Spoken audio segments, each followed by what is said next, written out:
আজকে মরলে কালকে 2 দিন পরের দিন কেউ কাঁদবে না।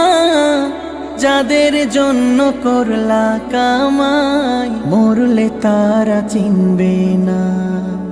আজকে মরলে কালকে 2 দিন পরের দিন কেউ কাঁদবে না। যাদের জন্য করলা কামাই মরলে তারা চিনবে না।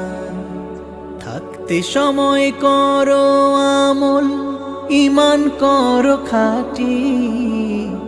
থাকতে সময় করো আমল, ঈমান করো খাঁটি। শেষ ঠিকানা তোমার আমার 3.5 হাত মাটি। শেষ ঠিকানা তোমার আমার 3.5 হাত মাটি।